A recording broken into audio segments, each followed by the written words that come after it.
All right, guys, welcome back to another video. And if you haven't subscribed as yet, I I would like for you to subscribe to my channel and hit the post notification bell so that you can get the videos them as soon as I drop them. All right. So with that out the way, what we are gonna talk about today? We are talk about the car prices in Jamaica and why they are so high currently. All right. So we have I've as well.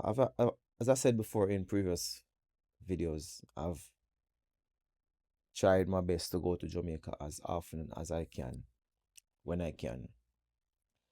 And every year, not even year, you don't have to wait until a year run out for the prices of these vehicles go up maybe by 50,000, 100,000, 75 grand, but it constantly going up at a rapid pace. So I was in Jamaica in May, as I said before in the last video. If you haven't seen the last video, go and watch that last video that I uploaded to my channel. And I rented a Mazda Demio, really nice car, very good on gas. The speed that it went, I am okay with it. I'm not into fast driving and driving recklessly and all of that stuff that I see going on the streets.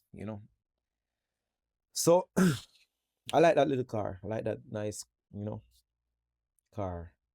But I've been looking at car prices for the past, I want to say, year now, and just trying to, compare these prices. If it's better to buy something overseas and ship it to Jamaica, or just buy the car all right in Jamaica, or finance a car, which I know would be kind of harder for me to do because I'm not living in Jamaica where I have a steady job and a steady income, and to show that, oh, I live here permanently, and well, I live there in Jamaica permanently, to show that I have actually ties to the country still. You know what I mean? So I know getting like a car loan would be an uphill task. I've spoken to several persons from, well, a lot of these car dealerships don't give you in-house financing. They don't give you the loan in-house, meaning you have to go to the bank to actually get a loan to purchase that car, and then in turn I think you pay what the bank for that car or so, something like that. But the car prices are through the roof in Jamaica, guys. Let's talk about it. I've seen cars, bro, where they are 20 years old, and I mean to tell you that, like, listen, whenever time I like, yo, I'm gonna try to buy this car, the prices keep going up. But as I said, I'm still, if, but, I'm still weighing my options, basically, because I don't want to just go and grab that or grab that. But that's beside the point. Why are the car prices so high in Jamaica? And I really can't give you a good explanation, but I think it has to do with a lot of people because first of all, they're opening a lot of car marts everywhere I drive. I was in Jamaica the other day, and I tell you, everywhere we drive is a different car mart. So many car marts are opening up, popping up all over the place. And don't get me wrong, people want them car, people want to drive them car, be comfortable. It's very convenient. Which is, you know, which is good. You have your ride, you can just jump and go where you want to go whenever time you want to move. That's a plus. But with those roads in Jamaica, so tiny roads, the traffic, crazy. So I've seen 25-year-old cars, 20-year-old cars. still selling for mil point odd, close to 2 mil, which is crazy, guys. Crazy, crazy, crazy. There's no way a car that is over 20 years should be selling at that price. That's just that's just my opinion, guys. I don't know. What you think? Do you think these old cars should be still of that type of price or that type of figures to it? Like, why are the cars so expensive? You know, why are they so expensive? And shout out to the people who on the ground selling the cars on a reasonable price. And I look out for the smaller man. You understand? Them now just a look for big profits because that's what's going on now. A lot of these car marts are looking for a high profit margin, a big profit margin. And if them sell one car, they want to make back the money times two or at least close to times two, which is crazy.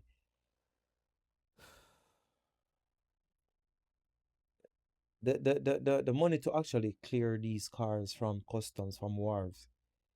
The duties, I know they are high, but at the same time, I don't think they're that high where they actually have to pass on at least a double price to the person or a pay or buy the car. So for instance, now I am a car dealer and I have the license to ship cars in and whatever.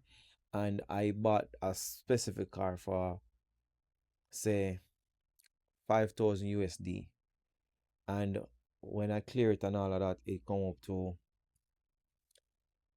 probably 7,000 or 8,000 USD. That same car will be sold for at least, remember, you pay everything called 8,000 USD. By the time they're ready to sell a car, then probably sell it for 15,000 USD.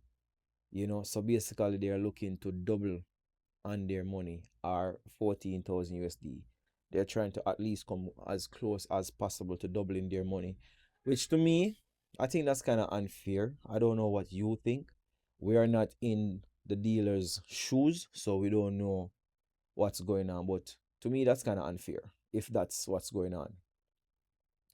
And let us talk about the whole traffic scene. Like, traffic in Jamaica is crazy as well, guys. Crazy to a point where it's like, yo, should I go out? Should I go out at this time? Should I drive on the road at this time? But you have to go somewhere. You have to go work. You have to go school. You have to get things done. So regardless if you want to do it or not, you gotta do it. And if you take a public transportation at the same traffic you go in, but with all these car marts popping up and all these people, these persons getting cars, it's only gonna get worse.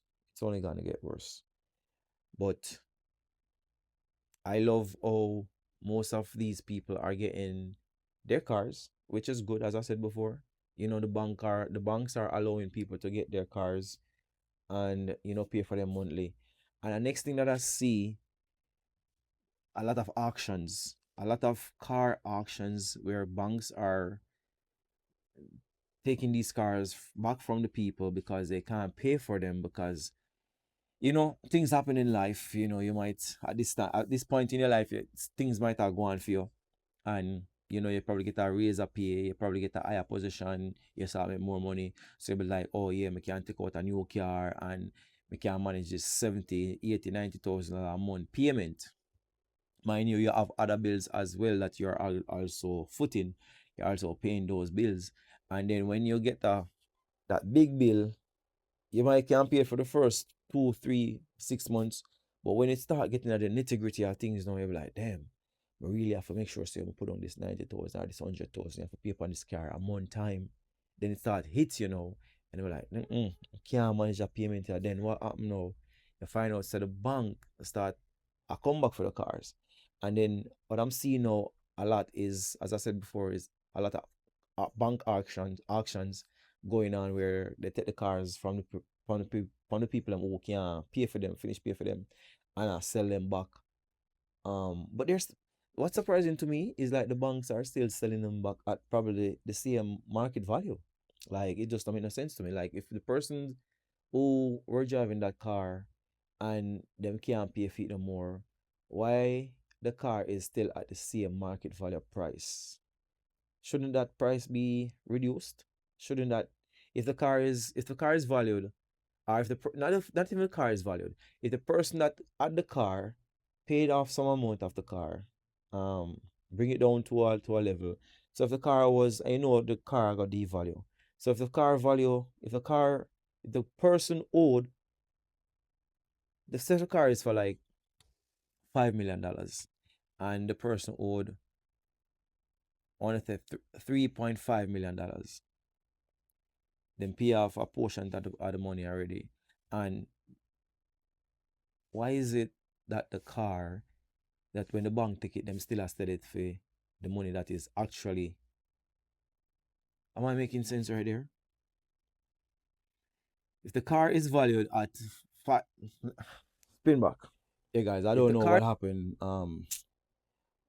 The battery on the phone are dead, but I'm trying to finish this video real quick. I don't want it to be a long drawn out video. But yeah, if the bank take by the car from the person that was paying down the car, right?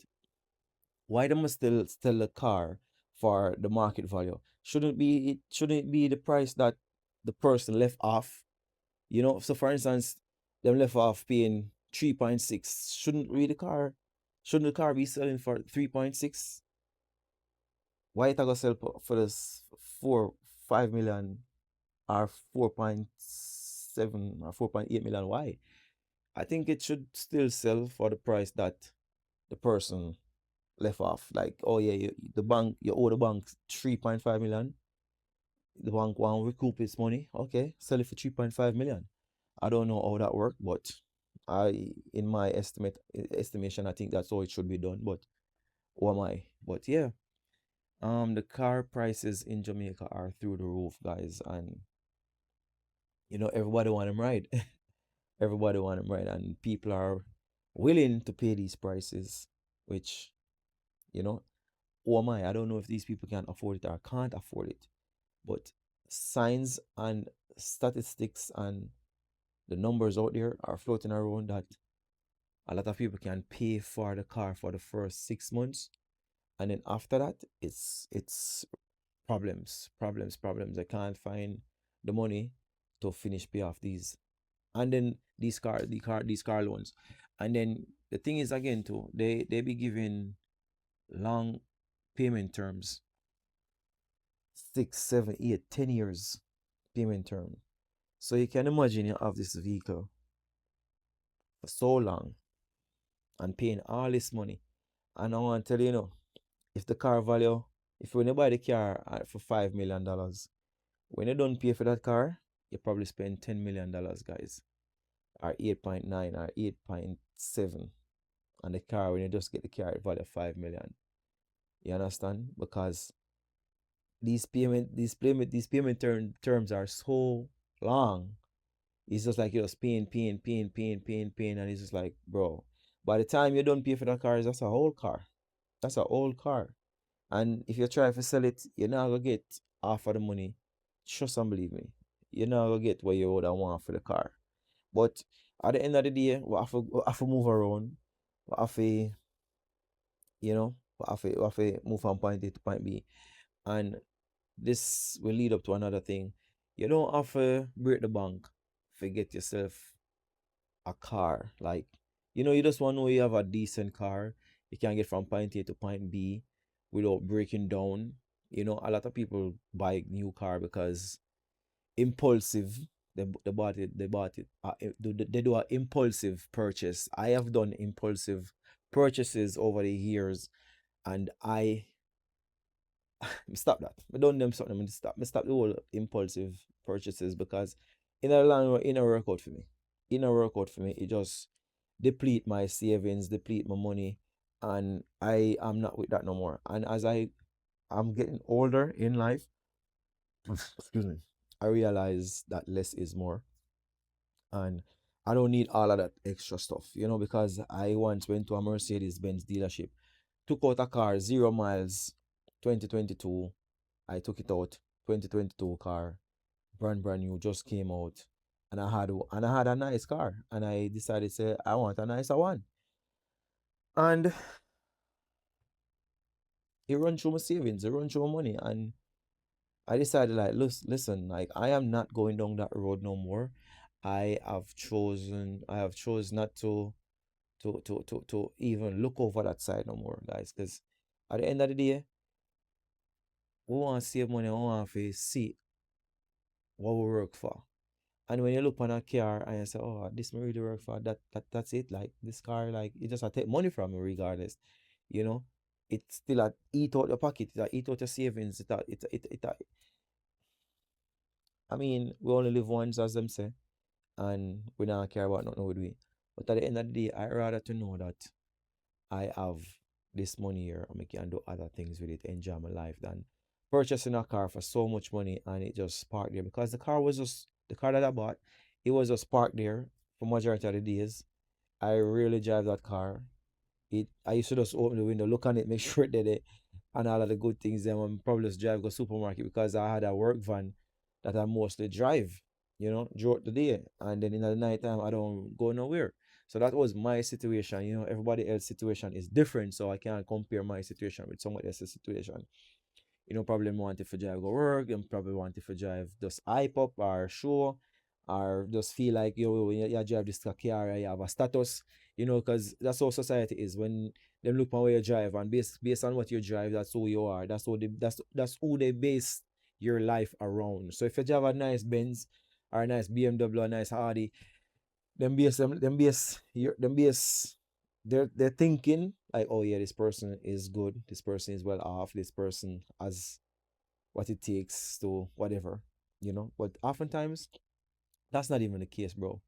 Trust me, because a lot of people you see driving around here with in 100,000, 70,000, 50,000 cars, they don't have 20,000 in the bank account. They don't have 20,000 in their pocket. They don't have 10,000 in their pocket.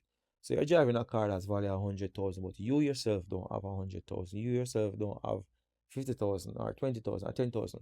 But a lot of times when you see a person driving a 10,000 car, trust me, or a 5,000 car, chances are them have a piece of food put on. Them have a nice piece of food, piece of savings put on, some some investment going on, because as I said before, the car payment will take a lot of money from you. It will take a lot out of your savings, and it will stop you from, or it won't allow you to enjoy life itself as how you should enjoy it. Because if you have a 600, 500, 700, 800 $800 car payment per month, you know how much things that could have like get done, when you have to just focus that 800 or that 700 upon one thing. I could have done a whole bunch of different things, guys.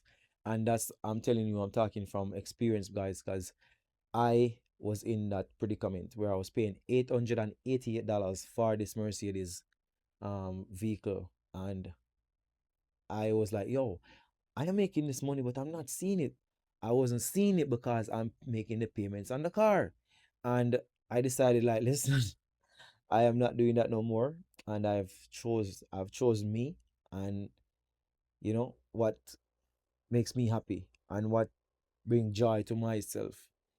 Instead of like, oh yeah, if me drive this a nice car out the road, people are gonna see me and me I go feel nice. And yeah, driving a Benz or driving a BMW, you feel good in it. After a while, it's just like, I did it. I enjoyed it while it lasted. But yeah, I know this topic gone all the way over one next part and all of that. But I want to come back to what I was saying, that you don't have to break the bank at Jamaica for get a nice fat, or as them call it, a fat ride or a beast. If you can buy a beast, no problem. But don't put your heart where you can't reach it. That's all I'm saying. And the prices of these cars in Jamaica are just ridiculous, guys. Ridiculous, believe me. And I don't think it's gonna get better, because oftentimes we see things go up in Jamaica. Them not normally come back down. They don't normally come back down. Them just go up and stay up there and continue to go up. So if you have your nice little ride and you're comfortably in it, don't make peer pressure or the media pressure force you to go and get or take out a car where you can't manage and put you in more debt. We're trying to be debt free 2026 to 2027 and going forward. The least amount of debt that you can have is better for you. It free up a lot of money, free up a lot of, you don't have to pressure yourself so much even to go to work, because that's another topic again, guys. When you have all these bills, all these payments to be made, you have to go at work, you have to do at work, you have to be on the clock, because it's gonna pay for it, it's gonna be get paid for it. If unless you want to lose it, unless you want your house unless you want your house get foreclosed, unless you want your car get repoed, unless you want to get evicted from your apartment. So definitely, yeah, the less debt you have, it's better for you guys. And that's what I am on. I'm trying to reduce my debt as much as possible. And I've been doing so for the past 2 years, since 2024 January. And I've been doing good. And I want to stay on that path, guys. So definitely, this is another message.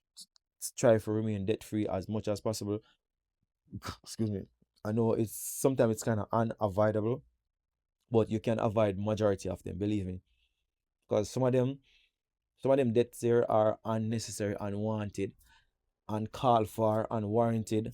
You know what I mean? So we just build these debts on our own selves. You know what I mean? So with that being said, I don't want to draw this video out too long, but please, guys, when I sell the car in Jamaica, please do better. If you can do better, just do better. And if you don't have to sell the car, them say expensive, please don't. Because, people want to have a little ride where them can move, to and fro and go pick up them kids and, drive go work and all of these things. And the moms, them want to drive something nice to see me, and the G's, them on the ground want to drive something nice to see me. But don't make it so expensive. If you get to carry them on a price and say, oh, you know, have to sell it so expensive, just look in at yourself and say, oh, I have to sell a car so expensive, so I can't take off on 200,000 off, right? And if I can take off a 200,000 or 150, even 100,000, even 75,000, if you say you can take off that on easy, somebody pocket little bit, just deal with it. You see it? Yeah, guys. So remember, if you just like, comment, subscribe, and share, please hit the post notification bell, guys. So when the video them drop, you guys will be the first to get them. And thank you guys for subscribing and liking and commenting as well. You understand? And with that being said, one DLEW, and I'm out.